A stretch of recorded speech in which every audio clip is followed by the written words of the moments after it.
Congratulations on the completion of your Adipose treatment. Today we're going to be going over some post-operative instructions to follow after your procedure. The first thing that I'd like to say is that we ask that you rest for the rest of the day and avoid driving as well for the rest of the day.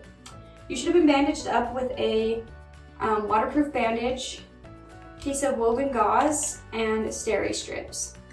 These all need to stay on for 3 days following your procedure. You're okay to shower, but we ask that you don't soak in any tub or bathe for the next 3 days at least. And before you shower, we ask that you check the edges of your Tegaderm or waterproof bandage to make sure that none of the edges are coming up. If they are, we ask that you just replace the piece of woven gauze by folding it in fourths and then cover it with the waterproof bandage to make sure that all the edges are tacked down, and then you can shower comfortably. You'll notice an increase in pain following your procedure. This can last anywhere from 2 to 5 days. You're welcome to treat with Tylenol, but we ask that you avoid any anti-inflammatory medications, including ibuprofen. You can ice, but we ask that you avoid it if at all possible. Over the next 3 months, you'll notice that the healing process looks a little bit like a roller coaster.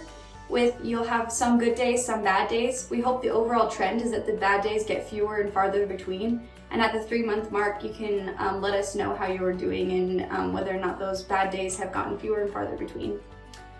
We have asked that for the next 3 weeks, you avoid any lifting, twisting, and bending motions repetitively. So this would look something like a dishwasher motion where you're bending down, twisting, and lifting repetitively. We ask that, again, you avoid that for the next 3 weeks.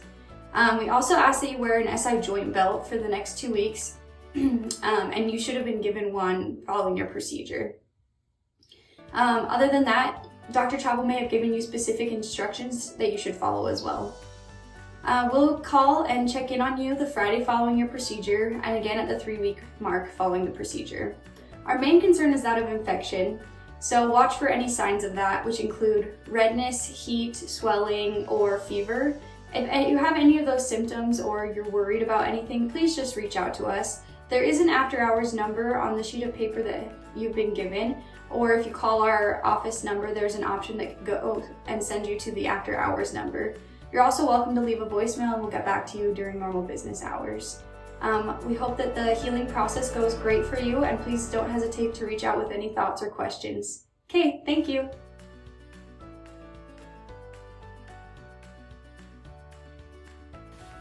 In this video, we are going to review how to wear an SI joint belt following your Adipose procedure. So the first thing we're going to do is take up our hand and make sure it's flat with the palm side down.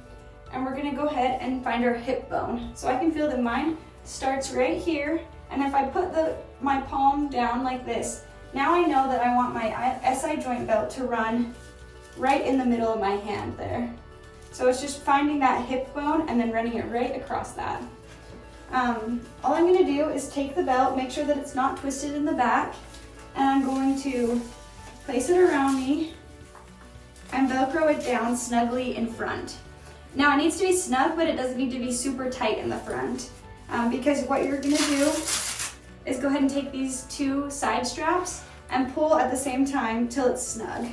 Then you're just going to Velcro those down, and that should hold everything in place.